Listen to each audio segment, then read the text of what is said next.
share it with those people who couldn't make it tonight. Mike, you're the one, man.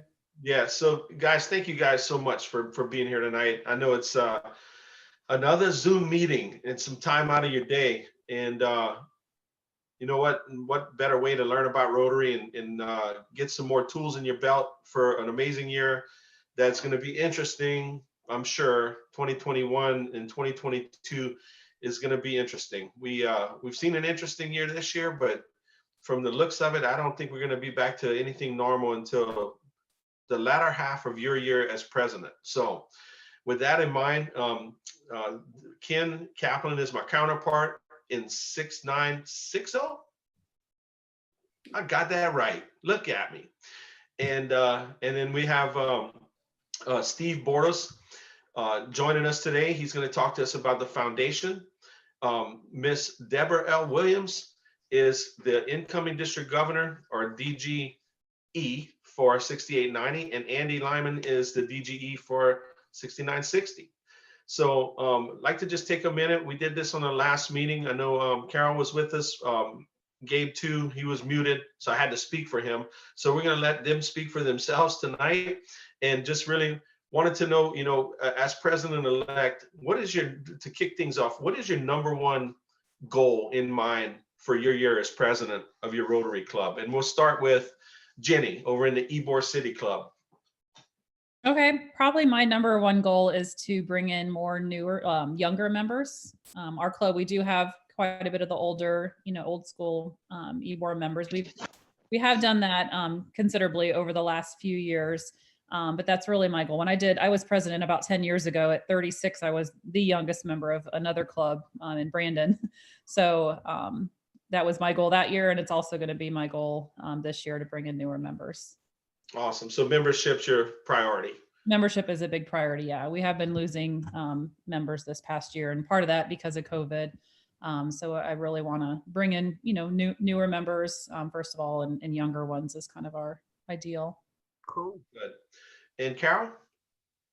Well, I would have to say the same thing with a little different twist. We're not losing so many members. The membership is staying pretty stable, but 70% of our members are over 60. That points out a problem to me that we have to get some younger members involved in the club. That's so that's going to be the number one focus. Yeah, that's 70-60 rule. Yeah, that's not a good rule. And Gabriel, how about you? I would say two things. One would be to build a bench of board members.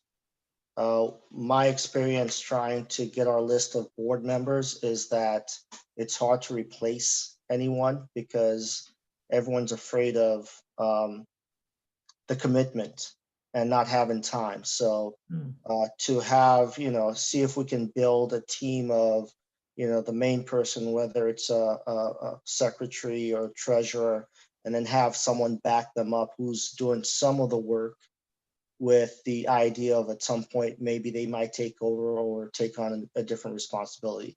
And also there to fill in if the main person isn't there. And then two, membership. Probably even trying to see if we can get corporate membership and get more business involvement. Very good. Very good. I appreciate it. Membership's a huge thing. And, it's always been a thing with Rotary. If you look at the 1.2 million Rotarians, it's been 1.2 million for how many years, And so we lose them as fast as we get them. And I think the biggest part is finding quality Rotarians, people that are going to be an asset to your club. And I think the biggest part of it is when you find those people, it's making them understand what Rotary is about before they actually become a member. And it's a big deal. Like, we want membership, but if you add 10 people and you lose 10 people all at the same time, there's a problem there. And so we have to figure that out as Rotary International and as a Rotary in general. So that's kind of my take on membership.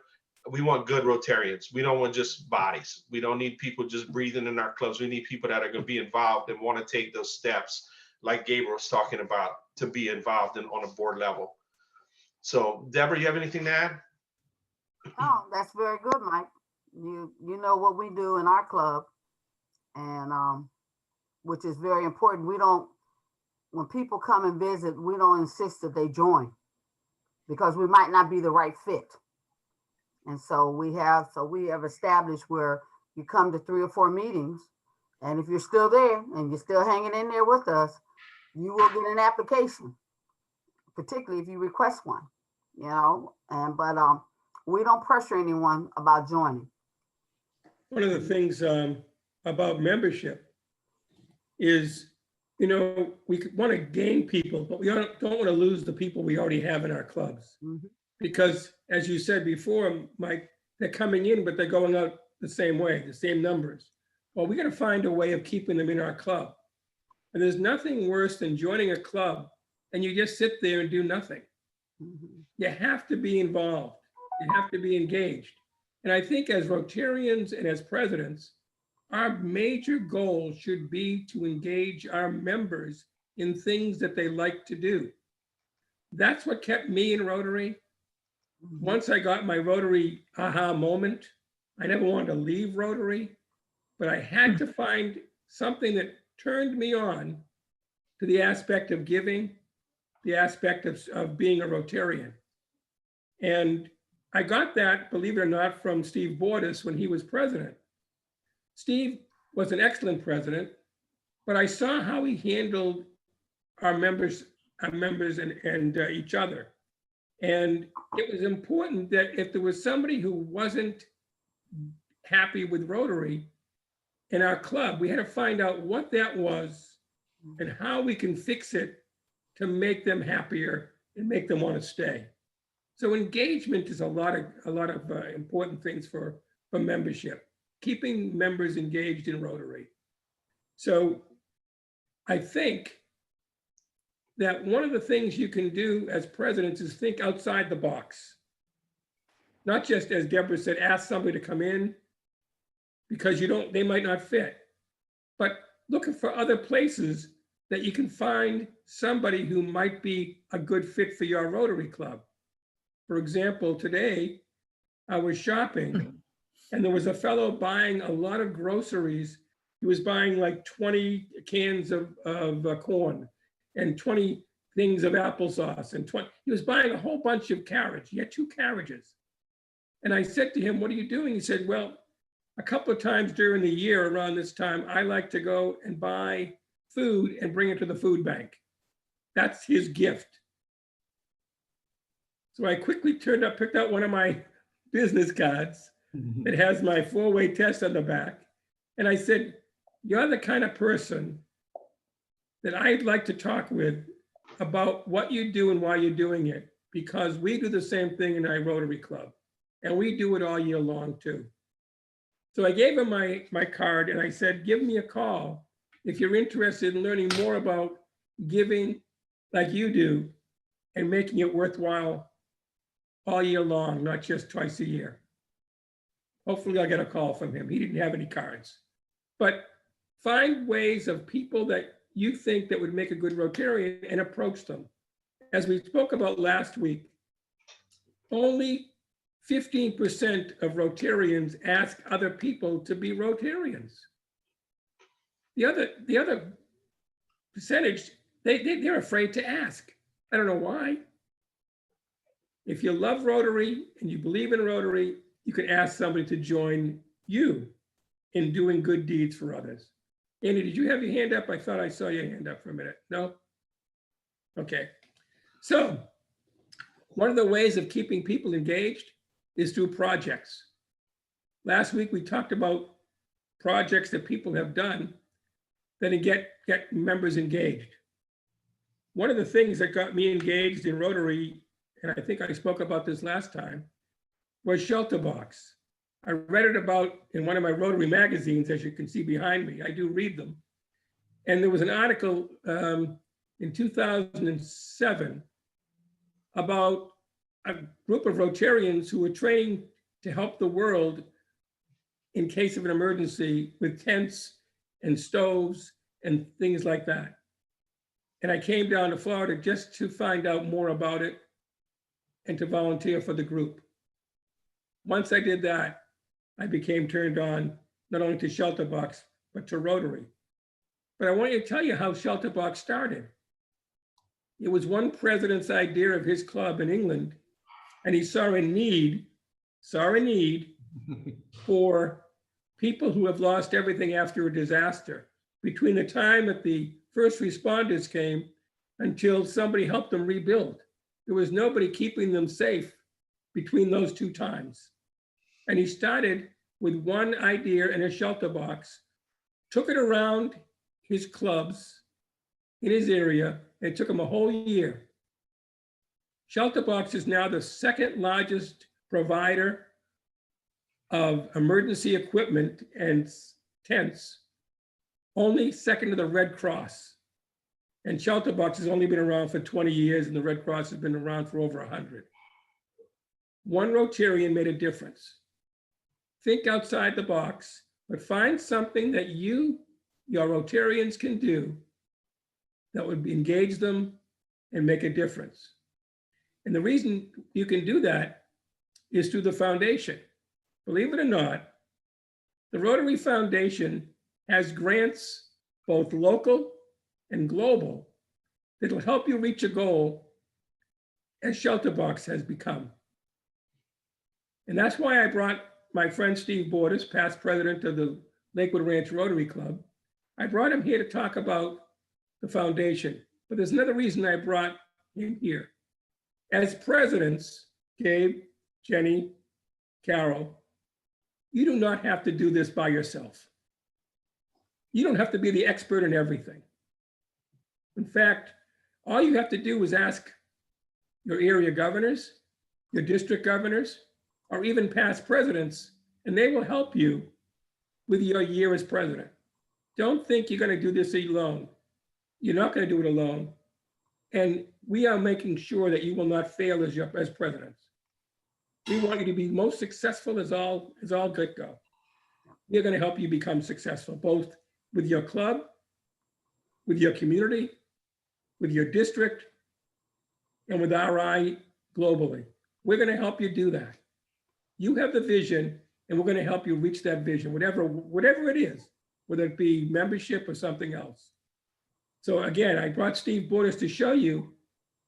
Deborah and Andy said to Mike and I, listen, we'd like you to talk about the foundation. Well, I said, well, let's bring in another expert. Yeah. He was an expert on the foundation, so I want him to speak with you. Deborah? I have one thing to say. You know, when you're successful, as presidents, we're all successful. But if you fail at it, it's not your fault, it's our fault. It's the leadership. So that is so important that you all reach out to us. And Jenny and Gabe, we're in the same district. And Mike is your AG. But I'm telling you, Mike can tell you, I'm available 24/7. And I'm a very direct and very honest person. I tell you, if I don't know, I will find out for you. Okay? That's the type of person I am. If I don't know, I'll tell you I don't know, but I will find out for you because I want you all to be successful because it's a Deborah, reflection on us. Deborah, when I was with All Florida Pets and we had breakout sessions, they gave us a list of all the people in our breakout sessions. And believe me, all of you, I called them during my presidential year and asked them for advice too.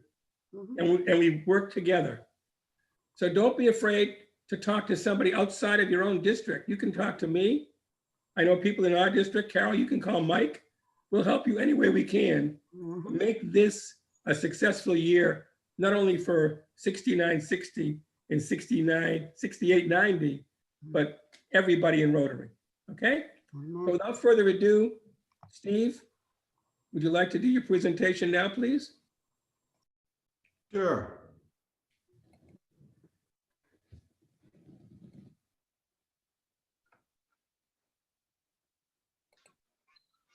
Can you see my screen? It's coming. It's gonna be there pretty soon. Try to share it.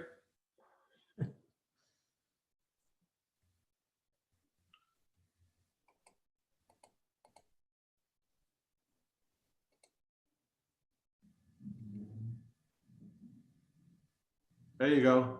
We got it, Steve. All right. So the Rotary Foundation. For 6960 and 6890, President-elect 2021 and 2022.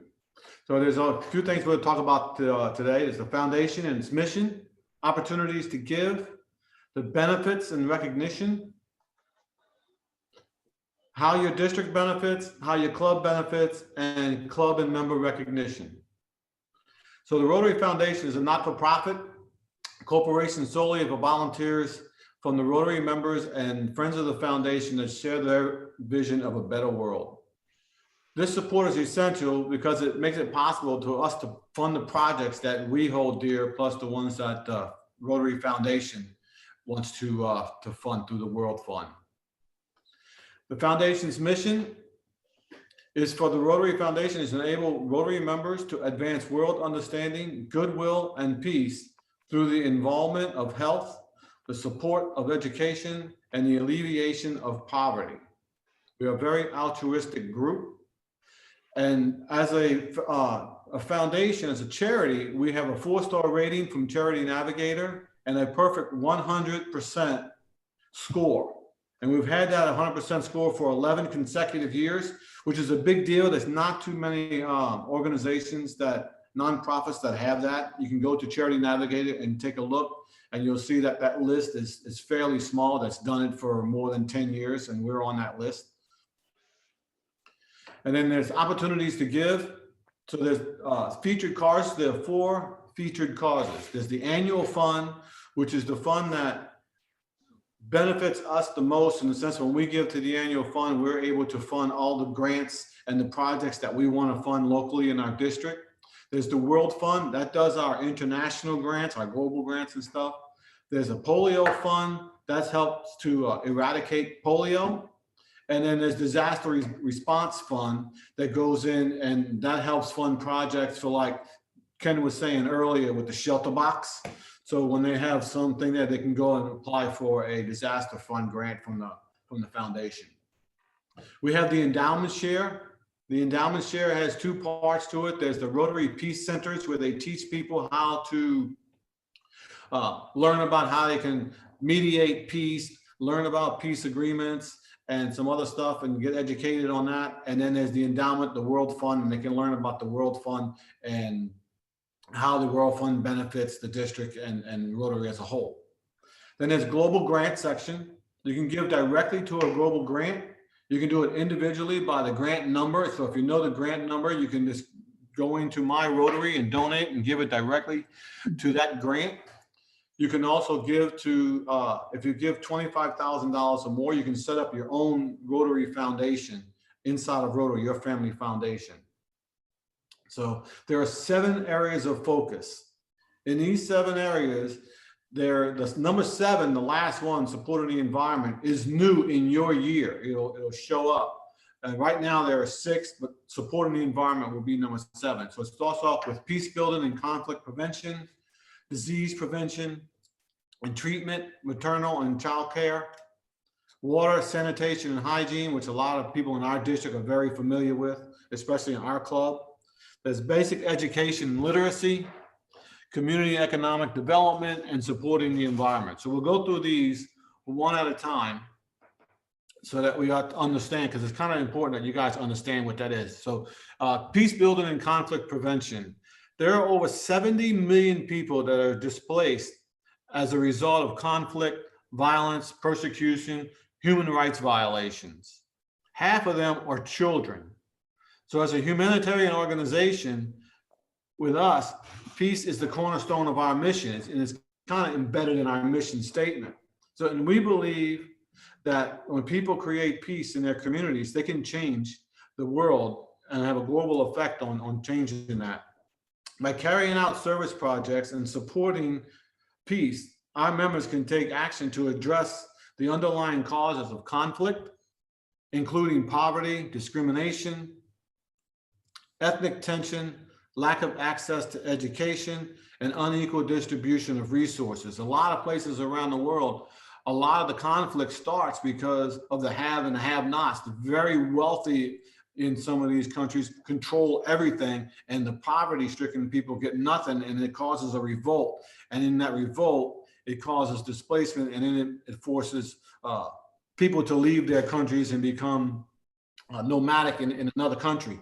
You know, and the other one is disease prevention and treatment is very important, because if you have good health, then you can actually succeed in life. And if we can teach people how to prevent diseases and give them access to healthcare, then they're going to have a more fulfilling life. Yet there are 400 million people around the world today that don't have access to quality healthcare. And part of that is because of all of the conflict that's going on in the world. And you notice that these things kind of build on each other. And then maternal and child care, mothers and children, is to keep them safe is important. Rotary makes high quality healthcare available through vulnerable mothers and children so that they can live a longer and stronger life. We expand access to quality care through our donations and through the foundation so that mothers and children everywhere can have the same opportunities that you and I have to have a nice, healthy future. In addition, there's an estimated 5.9 million children around the age of 5 that die each year because of malnutrition. So we can get their systems set up so that they can eat better, so that they can have better access to healthcare and clean up some of their sanitation and hygiene issues that they have. They can live longer, and we can probably prevent a lot of these deaths that are just meaningless, that they die because they don't have access to this stuff. Which brings us to water and sanitation and hygiene, which is a big deal in our club. We have at Rotary in Lakewood Ranch, we have given over $2 million over the last 10 or 12 years to Rotary projects for clean water in Central and South America. We've been doing it for quite a while. And one of the guys that heads that up is Ron Myers in our club. And he's been doing a great job of that for a decade or longer. But through water and sanitation and hygiene, they're called WASH programs. Rotary mobilizes resources from partnerships and invests in the infrastructure for training to get a long-term change. So we can go in to a place like we do in Lakewood Ranch, where we'll team up with a local club down there, get a global grant that starts around 30 grand and build a water and sanitation area in their little local community where they haven't had one, where a woman, most of the times, it's women unfortunately, have to trek 3, 4, 5 miles a day, 2 miles to the stream and 2 miles back, and to bring water. And a lot of times when they do bring that water, the water is dirty, the water is contaminated, and it leads to a lot of other issues in their health. So by going into these communities and building these water and sanitation areas, we actually increase the health of mothers, the health of children, and it releases the women from running all the way down, spending half their day trying to collect water. And we do that here in Lakewood Ranch too. We have a Walk for Water program, which is, we did it virtually this year, which was actually a pretty cool thing. Everybody filmed themselves grabbing some water and collecting it, and then walking with it, and then pouring it into the buckets and stuff. But we raise money for that so that we can support the global grants, because we find that water and sanitation is important. The next area is basic education and literacy, which is another thing that's close to Ken and I in our club. That there are about 775 million people over the age of 15 in the world that are illiterate. That's 17% of the world's adult population. Our goal at Rotary is to strengthen the capacity of communities to support basic education and literacy, reduce gender disparity, because a lot of times the women in some of these communities, they aren't allowed to go to schools. So we try to change that. And then we also want to support education for children everywhere. And in our club, we have a program that Ken might have talked to y'all about once before, because he was one of the early abductors of that thing. And it's called Books for Kids, where we go into the classrooms, which I'll talk to about. And we have 125 volunteers in Manatee and Sarasota that go into 125 different classrooms and read to the children. And we pass out books to help them start their own personal libraries. And we've given out 2,600 books to kids in these two communities. And this year we're going to try to do that across the district, and we'll see how that goes. But we're doing really well with that. And the guy who started that up is a educator, a retired educator, and assistant superintendent up in New York in Rockland County. And he has done a fabulous job. His name is Ted Lindenberg. So we can't talk about his praises too much. The next one is community and economic development, which goes in and teaches people how to do banking, how to set up microloans, how to become entrepreneurial. And a lot of times they just don't have access to capital. So teaching them how to set up microloans gets them the access to capital. And there's a group down in Ecuador where they have 250 microloans and train more than 270 community people in how to sew, bake, plumbing, microcredit, business management, financial leadership.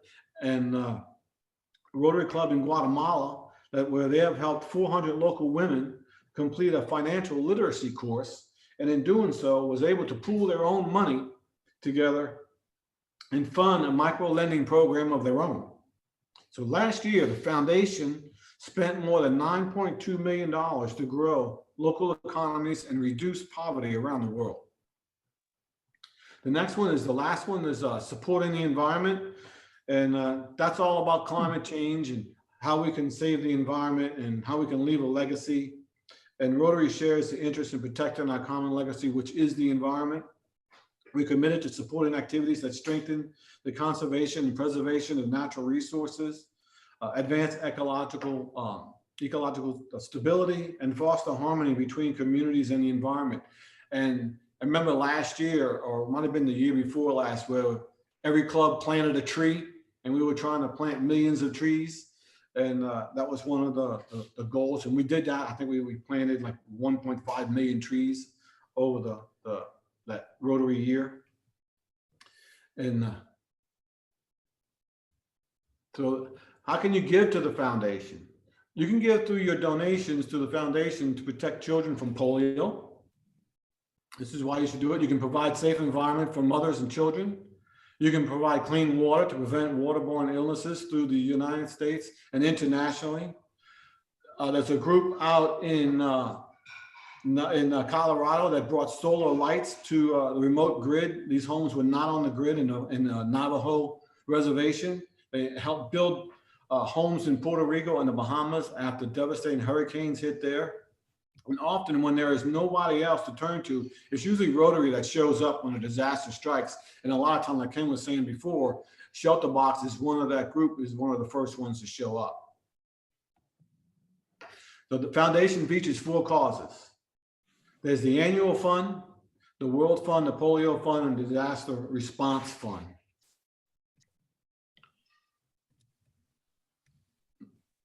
So the annual fund is the primary source of funding for a broad range of local and international projects that the foundation funds. Through the annual fund, your gifts that you give to the annual fund are transformed into projects locally and internationally. So when you give to the annual fund, a portion of that money comes back to your district. So every time your members give money to the World Fund, 3 years later, that money is available. And Andy will be able to discuss about how that works too. 3 years later, that money will be available to your district to give out to projects and grants that local clubs and your district deem important to you guys. So, which is really good because Rotary International will match that money. And then the World Fund uses that to do projects like what we talked about earlier, the international projects for water and sanitation. So like when we match with another club down in Guatemala or in El Salvador or in Peru, we'll be able to get a district grant to help fund us with that.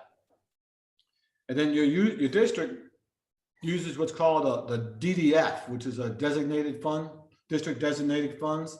That money that comes back to us, it takes 3 years for that to come back, which is not a bad thing because it allows the Rotary to invest the proceeds and it allows the district to plan in the future. So as you're going through this now, your district has been looking at projects 2 years ago that will get funded next year when the money is available from the money that we received in the annual fund 3 years ago. So, and to date, in 2014, the Rotary Foundation awarded $86 million to 1,306 grants globally. The nominations, they provide Rotary year with district grants in the future, and it's in a 3-year cycle, like I just said. The polio fund is basically just to eradicate polio. And we are really, really, really close. When we started in 1979, so over 30 years ago, we had 6 million children in the Philippines that we started with this, with trying to eradicate polio and giving them the vaccine. Today, there's 125 countries in the beginning. Today, there are only 2 countries left, Afghanistan and Pakistan. And Pakistan is really doing a good job of moving forward, and they may be the next country that comes off the list. Afghanistan might be a while because they just don't believe in the vaccinations, and they got a Taliban problem there, and they've just been having war and stuff going on for generations over there. So they may be a while before we can get Afghanistan off the map. But Pakistan looks like they're making really good progress. And there was an interesting little tidbit that came out recently where Rotary, along with our global partners to eradicate polio, has started this cell phone program where they're donating cell phones to the people who are going out into these communities so that they can track who they're giving vaccines to and who hasn't been given a vaccine yet. And they can do this on their phone, and then it alleviates all of this paper that gets lost sometimes, or it just doesn't get filed right or whatever. This automatically goes up to the web, and it gets downloaded into a central place so that they can easily get to the point where they need to find the people who haven't been vaccinated yet.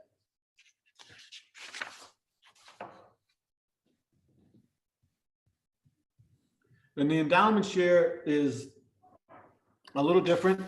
It handles all of the global stuff, and your gift to the endowment share basically supports future Rotarians and resources that need to design and implement projects year after year. So by giving into the endowment or to the World Fund or to peace centers, which there are 9 peace centers around the world, so people can go learn. They use that money from the endowment fund to fund those peace centers and to fund the World Fund projects. Global grants, we kind of touched on that a little bit ago, where we said, that's one of the areas where the district kind of gets a benefit from that to participate. And you can have a high impact project in your district that you can get global grant for, like we do in Lakewood Ranch with our water projects. Now those grants start at $30,000, and you have to have two participants in it. You have to have the main participant in the local area. So in our case in Peru, we have to have a local club in Peru that's going to be the host club, and then we come in and piggyback on that and help support that. And both clubs have to work together to make these grants work. Each grant you can give to individually, like I said earlier, through a 7-digit grant number, and all the money is allocated and tracked, and have to be a sustainable project, so we all know where the money goes. That's one of the ways that we keep our 100% perfect score in the Rotary Foundation. And then earlier I had mentioned about a family foundation. So if you give to to the foundation more than $25,000, you can set up your own family foundation. And generally, if you set up a family foundation, I'm a financial guy, retired from Merrill Lynch. And if you set up a foundation on your own, it's very expensive and it's highly administrative. So by giving the money to Rotary, you can let Rotary handle all the administration, and you can actually dictate where the money goes to and how you want it to be distributed. And you will get personalized report that tells you exactly what your foundation is doing, how well it's doing, where the money is being spent, and how much you can give. And you can make your gift so that it suits your financial situation. And so you can talk to one of the other Rotary people that works at the foundation, so they can show you how you can set up your own if you get to that point, or you can call us and we'll be glad to help. So the other ways is one of the reasons you want to give, because you can get member recognition. Member recognition is a big deal. You know, people are altruistic only to a point, but they do like getting stuff, you know. And as you can see on Ken's beautiful picture over there, he's got his stuff displayed that shows that he has done all of these wonderful things in the Rotary Foundation. But it comes in 3 parts, right? So you get recognized for your past giving, your future giving, and in today's giving. Your past giving, you get through Paul Harris Fellow, through a major donor or Arch Clump Society. In the future giving, you become a benefactor or a bequest society. I'll explain those in a little bit. And then there's recognition for today's giving through the Paul Harris Society, which is a little different than Paul Harris Fellow. So here's the Paul Harris Fellow. So when you give $1,000, you will get a Paul Harris pin. And that's the one on the very top. There's no little beautiful emeralds on it or sapphires, you know. But when you go to your second 1,000, you now get a new pin, and it shows that you are a Paul Harris +1.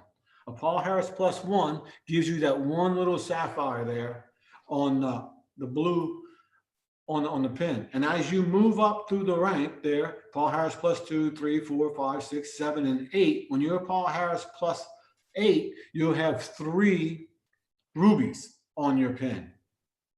Well, Paul Harris +8 is actually $9,000. So once you've given $9,000, you are so close to becoming a major donor, you might as well do the next one, and you get a Paul Harris major donor pin. And that's the one in the middle with the one little diamond there. It's a beautiful looking pin. And as you give increments of 10,000, you go to Paul Harris major donor 2, major donor 3, major donor 4, so on and so forth, right? So you can see how that works. The more you give, the more little pins you get, more benefit, more recognition. Everybody in your club sees what you're doing, and they say, wow, you got that high already? Amazing. And one of the things that we do in our club is we try to influence people to give more to the annual fund so that they can give more into Paul Harris Fellow and get them to major donor status. After major donor status, you're going to sit there for a little while as a major donor until you get to Arch Clump Society. Now, this is the big daddy, right? So when you become an Arch Clump Society, that means that you have given to the Rotary Foundation $250,000 or more. And every time you give more than that, you get another little diamond here, right? Until you get to the stupid, right? And then you get a million, and there's another group of people up there. We'll worry about that later. Hey, Ken, where's your pen? Where's your Arch Clump pen? You got that? No, I don't. Not Oh, yet. man. But we do have several Arch Clump members in our district. That's awesome, man. How cool is that? We have 3 in our club. And we have a lot of major donors. I'll go through and I'll show you in a second here that, and then if you want to be a benefactor, that's just the person who sets up in their will of their estate. You let your foundation chair know, or you let Deborah Lowe know, who runs the stuff for our area here in our zone for the foundation, that you want to be a benefactor. You set it up in your will of your estate that you're going to give at least $1,000 to Rotary when you pass, and they'll send you this little chevron here that you can stick underneath your Paul Harris Fellow pin. If you want to give a little more in your will or your estate, you can become a bequest society member.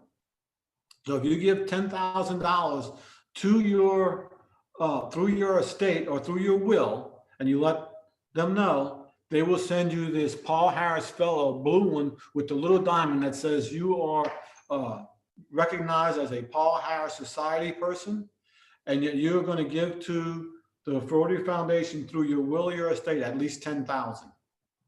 As you up the ante, same thing is true, right? You get more of these little diamonds. Picture it onto your Paul Harris Society bequest recognition pin. Then there's the Paul Harris Society recognition. This is for people who say that they are going to give $1,000 to the foundation every year, annually.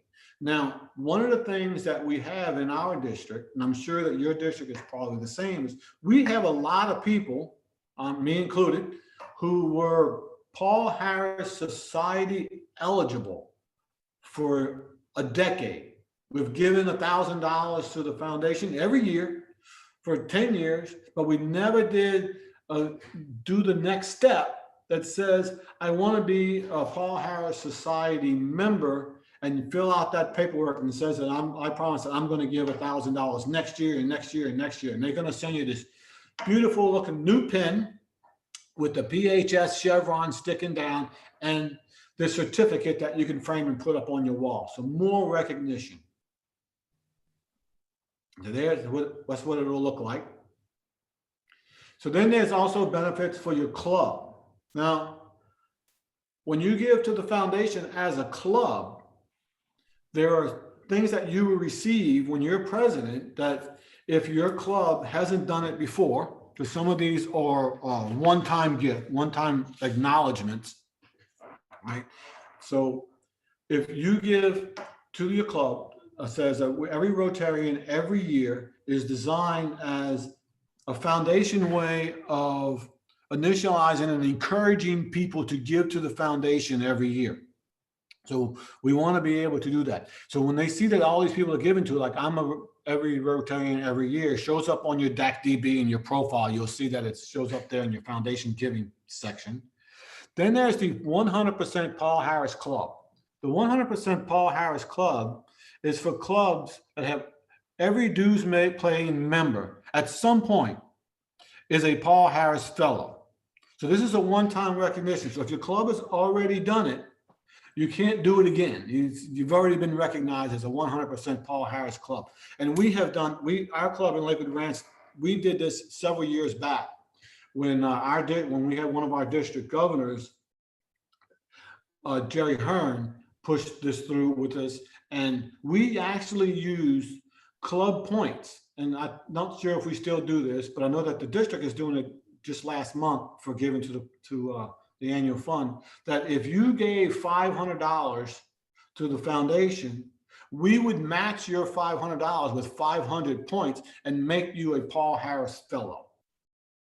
That was one of the ways that we were able to get everybody in our club Paul Harris.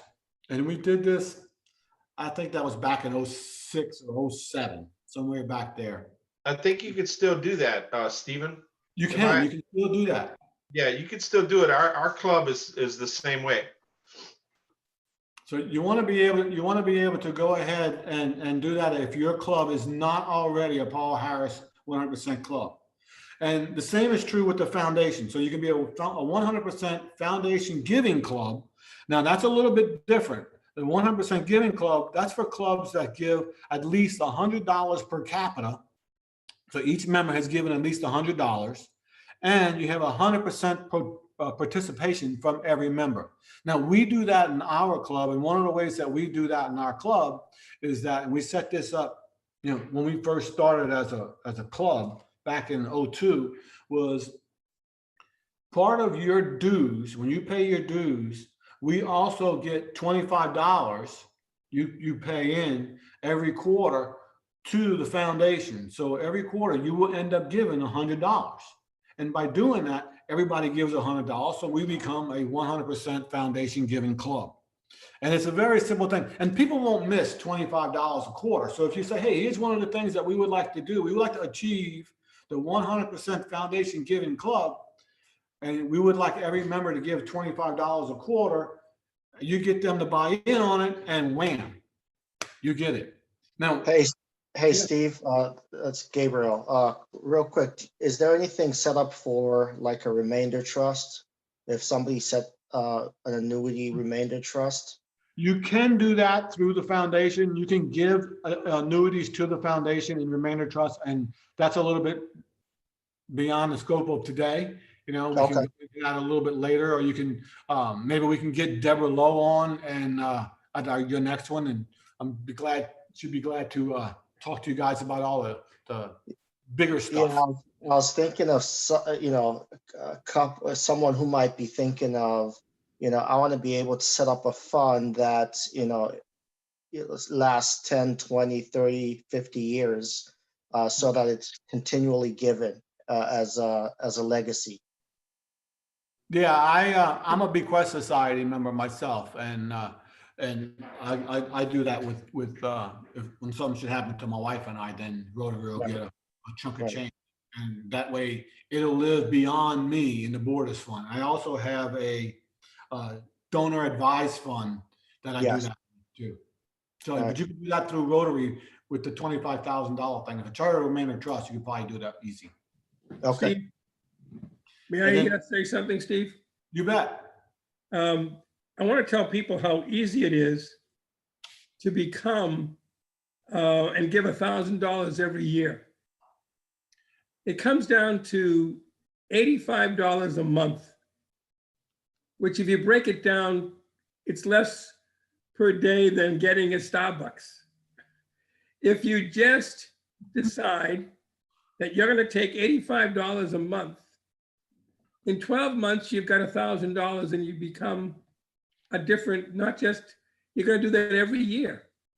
In terms of giving to the Rotary Foundation, they will take anything, stocks, bonds, they'll even take a boat. We're getting to that. They can turn it into cash. We're getting to that. Okay, I'm sorry. Go ahead, Steve. So also, one of the reasons you want to get people involved in doing this, so as you're going through it, and they become Paul Harris, and they become Paul Harris +1, +2, they actually stick around. When people give their hard-earned money to an organization, they're not in a hurry to leave. They have a tendency to stick around. And a lot of them who become major donors, Paul Harris +5 or 10, if they do leave your club, they really don't leave Rotary. They come from someplace else to your club, and they're going to your club to someplace else. They stay in Rotary because they're just into that giving, and they see what good benefits that are being done, and they see that the recognition comes their way, and it makes them feel really good, so they stay. And the other thing is that giving back to your community, that helps bring awareness to your community. When you do projects and you do the stuff through the foundation, and the foundation pays for gives money for one of your grants through your district, and you're out in the community and you're doing good work out in the community, it attracts other people. Like Shelter Box attracted Ken, and he came into our club because we actually brought Shelter Box to the United States, from one of our members who went to England and saw a good idea and brought that idea to our club, sold a couple of people in our club, and they ran off with it, and it became, over time, Shutterbox USA. So one person in London changes London, one person in Lakewood Ranch changes Lakewood Ranch, which then changes the United States, which then sends this whole thing around the world, which is a beautiful thing when you get to do that. And that keeps people in your club and keeps them engaged, and they want to actually go and do something. And it attracts people when they see you out there with your Rotary shirt on, or they see you in a project that you're doing, or you're giving back to the community. They sometimes want to know how they can get involved in that. They want to be part of it. Then the district benefits, right? So we saw how individuals benefit, we saw how the clubs benefit, and the district also benefits. When we give to the annual fund, those donations, like I said earlier, 50% comes back, it gets credited to the World Fund, to fund global grants, and 50% gets credited to the district designated fund, which funds our grants for each one of our clubs that are important to the members of our clubs. And that is really a big deal. So when you give money, if you give money to polio, it just goes to polio. If you give money to the World Fund, it goes to the World Fund. You give money to environment, it goes to that. But when you give money to the annual fund, that money comes back to our district in 3 years. And then we as clubs and as a district will get together through our committee and decide which ones are the grants that we're going to fund that our members want to fund in their local programs, like Books for Kids or Shelter Box, or another program, Josh the Otter, which our friend Andy is very fond of. So we fund these programs through the money that we give to the annual fund. So you want to encourage people to become those Paul Harris Fellows and contribute to the annual fund. And then how can we do it? Everybody always says, how can we do this? Well, one of the ways I said earlier that we do a quarterly billing, $25 a quarter. That makes you, $100 a year. You can get the club benefits. But I can also, like Ken said just a few minutes ago, I can go to the Rotary Direct, log into my Rotary, and click on donate, and I can make my $85 a month draft that comes right off my credit card. I'm never going to miss it. It's just a little line item on your card or out of your bank account. It's not going to make you poor or anything like that. And it'll actually make you feel good when you see a couple of years later, wow, I'm a Paul Harris Fellow plus 2, 3, 4. I just became major donor. Holy smokes. Didn't even realize I was doing it. Things just show up. It's a beautiful thing. The other way you can do it, you can just write a check. You don't want to be bothered with all of that stuff. Cut a check, give it to your club treasurer. The treasurer will deposit it, put it to your account, and wham, it's in there, no problem. If you are one of those fortunate people who have an IRA and have to take a required minimum distribution like Mr. Ken over there, you can give directly to the Rotary Foundation from your IRA. And you won't have to pay taxes on that money, but it will count towards your RMD. So you can give $1,000 every year directly right out of your IRA. Your RMD is probably more than that, and you don't even need it. You're not spending that money. You actually hate having to take it out because you got to pay taxes on the daggone money, so it ticks you off. But if you do it through the foundation directly, boom, you'll get your credit. You become a Paul Harris Fellow just like that. Also, if you're working, unlike me and Ken, but some of you guys are working, and I used to do this, is I would print off my donation that I gave to Rotary, then I would log into my employer matching fund, and then I would tell I'd tell Merrill Lynch, hey, I just gave $1,000 to Rotary, and Merrill Lynch will send $1,000 to Rotary. It's a beautiful thing. Rotary got free money. And so instead of me giving $1,000, I actually gave $2,000. I used OP money to do it. Doesn't get any better than that. So the district endowment share is the same thing, kind of went over that already. And the way to give to that is the same as the annual fund. So last year, I put this up because I thought that this was kind of important, right? So last year, District 6960 gave to the annual fund $1,015,000. We had 461 new Paul Harris Fellows. We have 207 Paul Harris Society members and 219 Paul Harris Society eligible on top of that 207. So that's the people who gave 1,000 but didn't go through, like me, didn't go through the next step to fill it, because you want to say, I don't know if I'm going to do it next year or the following year or the following year. It really doesn't matter. So I did actually do the Paul Harris Society eligible thing. So I'm good there. We had 24 members in our district that became new major donors. 2 people who joined the Bequest Society, 3 who joined the new benefactors, and we had 3 new Arch Clump Society members last year.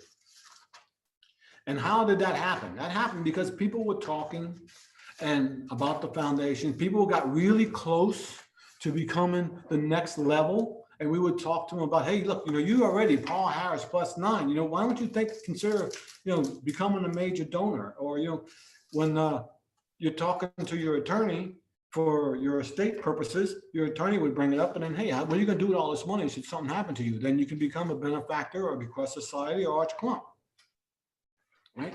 So the district annual fund giving, these are our goals. So Rotary year 2021, 2022 is your year. So your district is gonna have a goal for giving to the annual fund. This year, our goal that I set for me, because I wanted to be better than we did last year.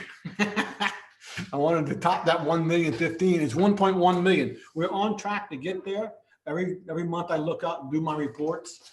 But one of the ways that you can help incentivize people to do it is, do the little tickle thing, right? So every month we send out a foundation blog. I just sent one out for Giving Tuesday, which was yesterday, to I think every member of the district. I'm pretty sure every member of the district got it. I clicked on everything that I could click on to get them added in there, and said, hey, today's Giving Tuesday. Did a little explanation about Giving Tuesday, and then said, hey, you might want to consider giving money to the foundation, to the annual fund, and you might want to check and see, maybe you can get to the next level, all that other stuff. And I had a couple of people call me up, and a couple of emails that came back and said, hey, I've given. How can I do it? Can you show me? Can you walk me through it? And I'm willing to do that. Log on to My Rotary, click donate. It's really easy. And then when you get people who are, like I said, people who are really close to that next level, you can get them from Paul Harris +8 to major donor, or you can get it from major donor level 1 to major donor level 2, because they're so close to being the next level. And it just incentivizes them a little bit to take that next step, and when you're talking about this, people want to know, what is a benefactor? What is a bequest society member? How do I do that? Rotary direct giving. So you want to set these up as goals. And then when you're talking to your club as president, you want to bring those out every now and then. And you have somebody in your club who is a foundation person, and they will be glad to take 10 minutes of your time, because you can ask Ken, you'll be struggling to try to find ways, how am I going to kill an hour in my thing? So if I can find people to talk, that saves me from talking all the time. So I can have my once a quarter or once a month, maybe have Foundation Day. November is Rotary Foundation Month. So you can have every week, have your foundation person talk about these things in November, and you have them come back again in tax season, right? Because, in March, you want to talk about giving and tax deduction. Well, hey, you got your taxes coming up. Talk about giving to the foundation, you get your tax deduction. And then, the district, you want to set your things up. And so one of the things is like, how can we help you, right? So we're going to set this lofty goal of 1.1 million. I can't do that by myself. So I got other people, and I call up presidents. I send emails out, and they come back to me, and I keep, touching base and doing a little tickle thing and say, hey, how you doing over there? Hey, how you doing over there? Can you help me out? Well, you got to get in, you got to set your club president, you got to enter your goals into My Rotary. It's very important. And then you got to set your foundation chairs, you got to run your reports so that you can find out who's really getting close to that next level of achievement. Run your Paul Harris fellows, your major donors, and your district auto draft people, and see, hey, who doesn't have that? All of this stuff is sitting in Rotary Club Central. So when you go to put your goals in, you will be able to see all these reports, and you'll be able to go and, hey, Ken, you're Paul Harris +7, just a little bit more money, man, up that monthly contribution from $80 to $100, and you could probably get to major donor in no time. That's one of those little, sidebars, and put your arm around them and shoulder, call them on the phone or something. The other thing is, like we're doing tonight, past presidents, and God forbid, don't give the mic to a district governor, but past presidents, district governors, area governors are always willing to help you out. And if you need somebody on a Zoom meeting to give some kind of education for something, people at the zone, people in the district will be glad to help you in a minute. They got there because they have a habit of saying yes. So use that to your advantage and get them to say yes. So that's my report. Thank you very much, Steve. Stop that. Go back to Ken, and you Just got wanted to, before we go on, I have one more thing to just add to Steve, and thank you very much, Steve, for giving up your time. It's always very informative to learn more about the foundation, but the most important thing for the district and the most important thing for you as presidents is that you can get grants from your district because of the giving of people who gave to the foundation 3 years ago. So when you're president, it's not the current people who are giving, they're going to be giving money to be used in the district 3 years later. But you're getting your money from the people who were nice enough and kind enough to give a few years prior. So that money is now in district grants. And some of the district grants can be used for many, many projects to keep Rotarians engaged. Steve mentioned shelter box, and before we get to Michael to talk about the one other issue, I want to just mention in our own district, we had a woman who had a child who was not physically able to take part in going to a playground because there was nothing there for him. He was in a wheelchair. So we had a whole bunch of clubs in our district coming up with an idea of making a playground that was for all kids, including those with disabilities. And through the grant process, we're able to get a lot of money to build these playgrounds to incorporate everybody. Okay, so again, Mike, you're going to be talking a little bit more about Rotary. Yeah. My Rotary. So I take it from my Rotary Club Central. As president-elect, there's a lot of tools in here. And if you've never logged into Rotary Club Central, I recommend you get in there and start digging. Member 60 or District 6890 membership trends, it shows you your trends. It shows the gender trends, age trends. I mean, project trends, volunteers. I mean, all this information is at your fingertips. You're going to need this because, and I'm gonna look at my club for a minute. I have access to a few clubs because I'm AG now, but it shows membership trends, how many members we've had, you know, the age group, male and female. We look at that 22 to 19. The women are taking us out. It's a beautiful thing. I love it. The age trends, you want to look at, you know, where your club stands in membership and age. And so you can focus on and get new members, younger members. We talked about this at the beginning. Project trends, the volunteers. One of the most important parts as a PE is you're going to have to put in goals. And so let me look at, I wanted to look at the goal center with you guys. So, you know, we put in goals for membership and engagement.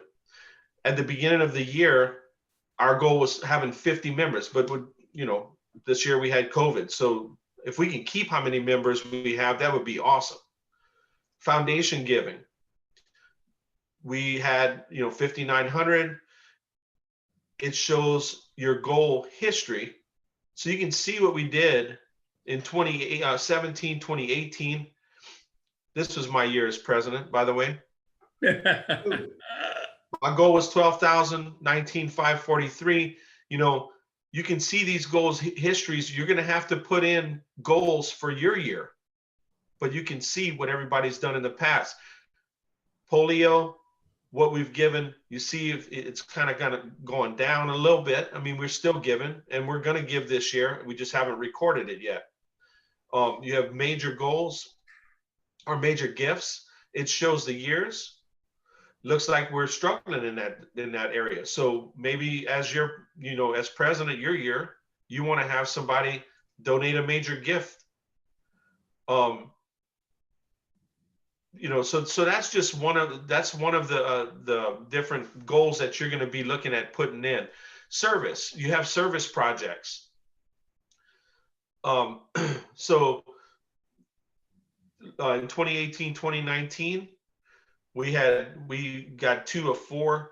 2019, 2020, we got 6 of 6. Young leaders, you put in your goals. Interact clubs, we had a goal of 1. We actually had 2 that year. We added 2 interact clubs. RILA participation, we all know, kind of had a problem in the state of Florida. Rotaract goals, we have a goal of 1. We had none of 2020. Public image, you know, what are you doing with your strategic plan? And I know that we all have strategic plans this year, but that's not been a thing until this year. So your online presence, are you achieving that? Social activities, we have a goal of 4. Social activities this year probably got shot down because of COVID. So there's some goals, you know, that you can set for yourself, and you can click on all goals, and it gives you everything that you put in as president-elect. And so you're going to have goals, and these goals are directly tied to your presidential citation. So Rotary Club Central, guys, if you have not been there yet, I highly recommend you find some time to log in there, get familiar with it. It's a great tool. One of the coolest tools, you know, you can go down to each year and see all the goals that have been achieved and that haven't been achieved. I am going back and forth between, so you got 2019 to 2020, 2020 to 2021, and there's your goals for 2021, 22. That's one thing that Gabriel in my club is going to have to go in and do. As an AG this year, whenever I started, you know, back in before the actual year started in July, I sat down on a Zoom call like this with my president-elects or the presidents for this year and helped them with their goals. So this is one thing you're going to have to do as president-elect, to set goals for your club. And I'm here for my guys. I'm sure Ken's there for you as well, for 6960. But this is one thing that's extremely important: setting your goals, making sure you have them, you know, they're attainable. Don't reach too far and shoot yourself in the foot. And one thing that, as a side note, is whatever goals you put in there, you can always go back and change them throughout the year. I don't recommend putting in goals in and then going back June 1st the following year before your presidency ends and just changing them all and go, I made all my goals. Don't do that. Don't be that guy. So Is it the truth? Is it the truth? Is it the truth, right? Set your goals to where they're attainable. And so that's just my take on Rotary Club Central. I learned it when I was president, and I was able to help my presidents this year set their goals, and I'm working with them to achieve those goals. But it takes a little bit of hands-on experience, and you have to be involved. So real quick, any questions about Rotary Club Central? Yeah, where is it located? How do you find it? I don't think So I've ever seen that. if you Google Rotary Club Central, Okay. and you log in, Carol, just like Dactyl. I mean, you have a login for Rotary Club Central. If you can't find it, you can do forgot my password, the whole thing, and it'll direct you to it. If you can't find your way through it, you can reach out to me or Ken. My phone number is in the chat, and we can help you figure that out. All right, thank you. Jenny, have you ever accessed Rotary Club Central? I have not, no. So I need to go in there. I've accessed Dactyl, so if it's the same password and stuff, Yeah, you have until the end of May. I don't recommend it to put your goals in for your year. I don't recommend waiting until the end of May. I would start looking at your trends of where your club is this year and kind of judging your goals for your year on what's happened this year. So you're not going backwards, you know? Ms. Deborah. Mike, one of the reasons that I asked you, and I'm glad you did, was to ask everyone to figure out what their goal was, their major goal for the year, was to get us into the idea of setting some goals for yourself. As president, you want to make your club the best it can possibly be and make your year the best it could possibly be. To do so, you have to have goals. And you have to realize that if you can't meet those goals, that's okay. but there are people around you that will help you try to meet your goals, whether it be the foundation, whether it be adding members, whether it be a project that you want to do. Whatever your goals are, don't be afraid to ask Mike, don't be afraid to ask me, don't be afraid to ask anyone in your district or even in your zone. And even at RI, there are people to help you in every part of your presidency and walk you through and give you some ideas to make things happen. Ms. Deborah, you had a comment? Yes, I do have a comment. I just want to, first of all, let the PEs know. You will be doing PETS1 next year, early part of next year. I would strongly recommend that's it. Start now looking at what your goals are going to be, what you want to put in there.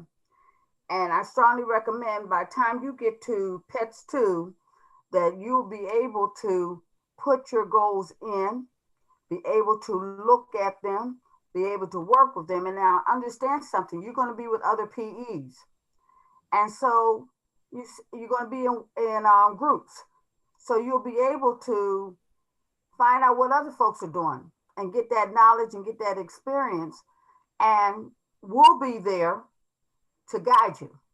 And understand something, not only does your assistant governor go in and look at your Rotary Club Central, your district governor does too. Before I go in, I'm going to rely on Mike as one of my AGs to have already been in there. He can make comments, he can make notes, and that will assist me in doing what I need to do my job. Okay? And so I know what clubs, might need assistance, might need some guidance. So don't be afraid of it. And as Mike told you, don't shoot for the stars. Don't put in that you're going to bring in 15 members, because that's not going to happen. You might lose 15 members, but you won't be bringing in 15 members. Trust me. Okay? And you can be flexible. And I mean, you have to find some flexibility in there. And keep in mind, I know Mike had mentioned that it was a presidential citation. It's no longer a presidential citation because it's a Rotary citation now. And the reason why they changed it from a presidential citation to a Rotary citation, because a lot of the members felt, well, if it's a presidential citation, then the president, you handle it. You take care of it. So to engage everyone in Rotary, in your club, that's why they changed it to be a Rotary citation, so everybody's involved. And so I strongly recommend that you share with your membership what Rotary Central is all about and what goals that you have put in. They have an invested interest in that because it's their club. It's not just your club, it's their club. So you engage your members into that Rotary Club Central, so they know exactly what's going on, because it's going to be them to make sure that your club, their club, gets awarded that citation. And also, Andy and I have developed district governor levels awards. So that's going to be very important. Everybody likes to get recognized. I think, Steve, you said that. You said that numerous times. People like to get recognized, regardless how big or how small. But you're supposed to recognize people. Okay? Some people are shy. Some people don't want to be recognized. Some people are behind the scenes kind of people. But you just don't want to leave anybody out. And we're supposed to be a family, and we're supposed to work together. So let's do this together. Okay? Thank you, Ms. Deborah. Mm-hmm. So Rotary Club Central, rotary.org is how you get there. Mm-hmm. And there is so much information here. There's learning. You can go in and take courses and get certificates on, you can learn. I'm just going to show you a few things. I'm not going to bore you. You can learn, a new member can learn, mm-hmm. club roles, trainers, district roles, district committees. I mean, look at this. Learn by topic. You want to learn about public relations, how to start a club. You want to learn by role, policies and procedures. We all have those, the Learning Center. There's so much here. you can manage, there's everything about our story. The Rotary Foundation, right? We just talked about this, raising money for Rotary. You see this big old button right here? It says donate. Click on that button. And I think that's where I went. I'm kind of lost. Okay, there it is. I had to scroll down a little bit. But you can donate to any part of Rotary right here. On World Polio Day, we had a conference call or Zoom meeting, and somebody put in the chat, I'm throwing $1,000 or $100 at the Rotary or the polio fund. Who's going to meet up to the challenge? And we all jumped in there. Click on the Rotary on the polio, and I mean, you can just donate right here. You can make the donation in memory of somebody. How are you going to do it? One-time donation, 100, 250, 1,000, it doesn't matter. You put your credit card in, and boom, there you go. You can donate right here. You don't have to wait for your statement to come out from your secretary or treasurer at your club. You can come in here and throw $100 in here at the Rotary Foundation or whoever you want to donate to, or whatever cause you want to donate to, just by clicking donate. There's so many Rotarians that don't know about Rotary.org. It scares me. We all talk about DACTB, right? District and Club Database. That's just a place to find your members and how to get in touch with them. This is where it's all happening right here, Rotary.org. And so if you don't have a Rotary.org login, you need to create one. I would say even take one of your meetings and have a session on how to access Rotary.org and get somebody that's familiar with it. If you're not, have somebody come into your club and talk to them about it, on how to use Rotary.org to your benefit. Go ahead, Ms. Deborah. And Mike, let me add on to that. President-elect, I'm going to tell you, when you look at your Rotary citation, there is a segment in there, and I can't recall which category it falls in. It asks the question, how many members did you get to sign up on myrotary.org? So that's important. You got to get your members to sign up for myrotary.org. That is awesome, because now they have access. It's the same access you have. Also, I think if I recall correctly, there's a question about whether you get members to do direct deposit, direct deposit or direct.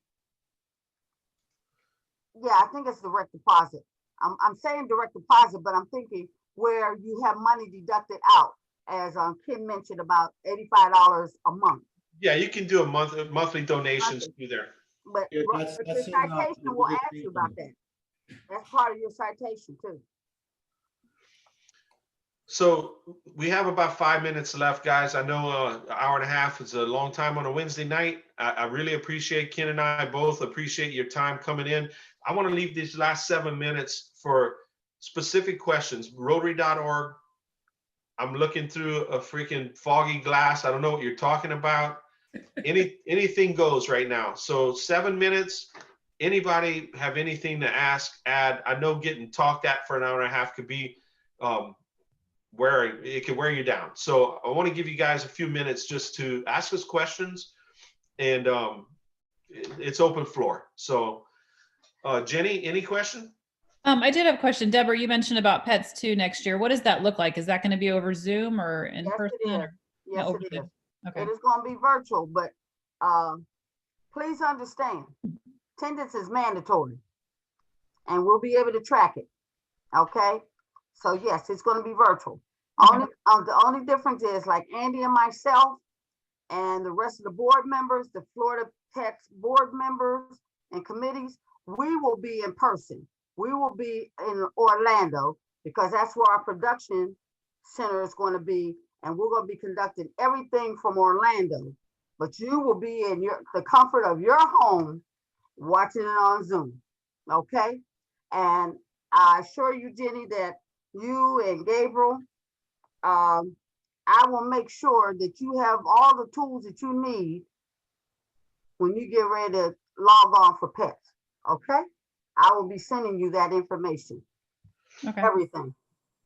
I just remember how helpful PETS was. And the best part of it was getting a chance to talk to the other clubs from all over the state in the Bahamas. So hopefully we'll get a chance to talk to other. Yeah, we'll have it set. We'll have it set up for you.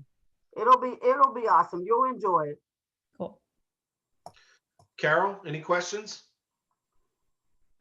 One question I have is, are there any groups that like, so I'm from Toledo, and I know at the Toledo Club, they would have meetings of the presidents of the local clubs, like, I don't know if it was, I can't remember if it's once a quarter or once a month. They would have like maybe a breakfast meeting or a dinner meeting or something where you could get the presidents, and then the last meeting of the year, they would bring the president-elects. So people would get to know each other and feel comfortable talking and asking questions and sharing ideas. Is there anything like that set up in either the? It's not set up yet, Carol, but it's something that I am planning to do, to meet with the presidents in the area at least once every other month. Right now, as you can see with our attendance, it's sporadic. People have other commitments this time of the year, but I'm hoping that after the new year, people will feel more comfortable about getting on Zoom and taking part in this for their own benefit, because we're here to help you as presidents become better presidents. So I am planning on doing that every other month after the new year. Yeah, it's going to be a little like maybe less formal. I mean, not so Oh, much just- training, it'll but more just be like social. information It's sharing. gonna be more social, Carol. Yeah. That's what we miss. That's what we miss Yeah. with all the Zoom is the social part of it. But that's what I'm planning on doing. Absolutely. Jim, you're up. Yeah, no question, but I do have an observation. We're going to be giving 3 Paul Harris fellowships to some of our members at our Christmas banquet coming up in 2 weeks. And that's always a good time to talk about Paul Harris. And so we always will follow up and talk with it and hopefully generate some more interest and do it again. At one time, our club had pretty good participation as far as Paul Harris fellowships. I'm sure it's dropped off over the last few years, and I'm sure one of the goals will be to get that up. I don't think we can get to 100%, but we can certainly do better than what we've done in the past. You'd be surprised. You'd be surprised how many points are in your club, like members that are in your club that have points, that be willing to give those points to other members to make it 100% Paul Harris. And that's what we did. And it was an amazing year. I want to say it was 2015 or something. I mean, it was a few years back. Yeah. But when everybody became 100% Paul Harris, it was because people gave points to people that were just shy of donating. And we did something that was mentioned also several years ago. If toward the end of the year, if a person was interested in becoming a Paul Harris Fellow, we if they would donate the 500, we would match with points, and we helped 3 or 4 members, get the award at that time. So we could do something like that.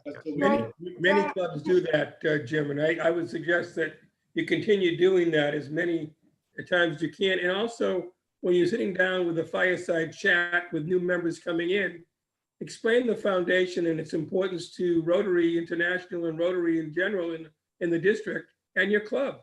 And just say, that we're not asking a lot, but if you could afford to give every year or give a little bit, you can become a Paul Harris Fellow very quickly. Yeah. Jim, when did you say you're going to have your holiday presentation? On the 15th or 12th, I have 2 weeks from yesterday. Okay. Did you also let your district governor know? I have no idea. It's I'm not president. I know, but you know what? It would behoove you to let your district governor know, as well as your AG sitting here too. I'm just saying. Yeah, Connie actually let me know about it. So There you go. See. Thank you. You saved me there. Just saying. hey, is Gabriel still with us? Gabe? Yes, I am. Any questions, comments before we dismiss? No questions. Like you said, I mean, it's a lot to go through in an hour and a half. And so, I'll be coming to you and Deborah to say, what was that again? Yeah, Deborah will be available for you. Oh, really? I'm moving to Alaska. Well, I'll be right there with you. just want to thank you, Mike and Deborah and Jenny and Jim and also Gabe for showing up today. You certainly tilt the attendance towards your district, and Andy and Steve and Carol, I appreciate you coming as well, because you showed us what we have to try to beat now. Next time we meet, we're going to try to get more of our members from our district there. But again, We'll it's get there. it's always a pleasure to work with people, especially I enjoyed working with Mike. We've become almost like brothers now, working together as Area 9 governors for your year as presidents, and also working with you, Deborah and Andy, learning to like Rotary even more than I did before because of this working together. So working together as presidents, you'd be surprised how you'll feel like it really be helpful for you for your year. Yeah. Stephen, thank you so much for your time and your presentation. A lot of information there. It's like drinking from a fire hose, man. But It is. you know, it's all good because, you know, the club I'm in, we have Ed Odom, who's just an amazing resource for us and for you guys as well. So if we can help in any way, answer any questions, our numbers are in the chat. You can find us on DACTB as well. But for now, we're done with training until Miss Deborah and Andy send us some information on PETS2 coming up in the spring. So thank you guys so much. Good luck being president-elects. And I'm serious when I say call me if you need anything. If you have any questions, I'm here for you. And I'm sure Ken would say the same. Merry Christmas, happy holidays. Absolutely. And until next time, thank you. Good to meet you guys. Have a great Stay day. safe. Enjoy your Thank Christmas. you. Happy Hanukkah too. Happy That's Hanukkah. correct. Thank See you. you soon, folks. Bye, Andy. Bye. Bye, Deborah. Bye, everybody.